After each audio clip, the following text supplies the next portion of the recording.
kotse na daganan ng bubong ng babuyan. Wala nang bubong yung babuyan. Wala na tayong bubong. Ayan, nilipad na rin yung bubong natin. Ayun yung kotse. Ayun o, focus ko. Ayun, nadaganan o. Ang lakas, bumabagyo pa hanggang ngayon dito. Ang lakas ng bagyo, takot na takot kami. Ayan, bumabagyo pa hanggang ngayon, alas 5 ng madaling araw. May mga puno, bagsakan lahat.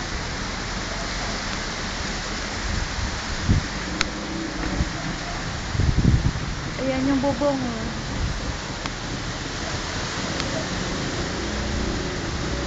Bubong ng baboy, hindi ako makalabas doon.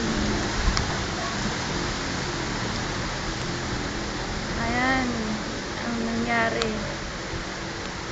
Bumabagyo pa kasalukuyan hanggang ngayon bumabagyo. Punong sanga ng puno. Yung bumbilya ng ilaw ko sa kusina bumagsak, sumabog. Bumbilya sa labas, sumabog. Yung bubong natuklap. Ayan, nililipad pa rin ang hangin hanggang ngayon. Ang lakas ng bagyo. Takot na takot kami, walang kuryente.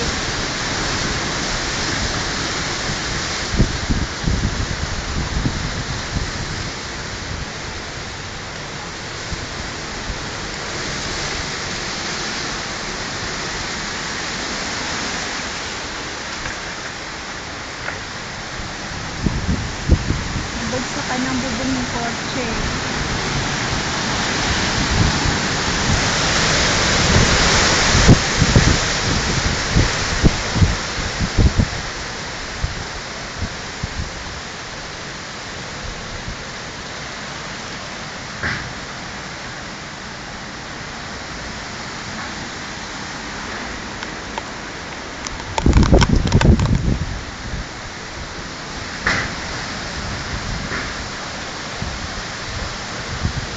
Papasok na ako, ang lakas na ng ulan.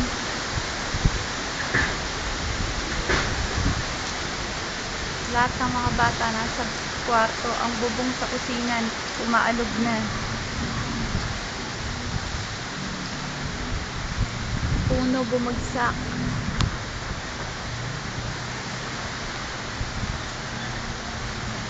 Yung lovebirds, hindi ko alam kung buhay.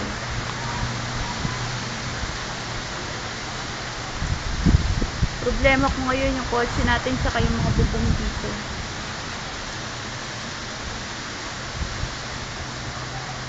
Signal number 1 daw, pero ba't ganito kalakas? Alas 4, nag-umpisa ang malakas na hangin. Alas 5 pa lang.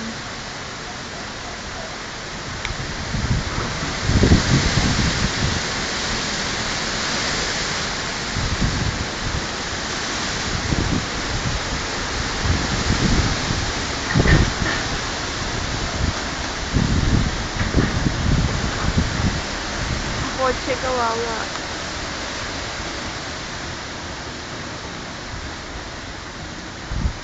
Hindi ko alam kung basag ang salamin. Hindi pa kami makalabas dito. Nandito lang ako sa pinto ng kusina. Ang baboyan, nagiba.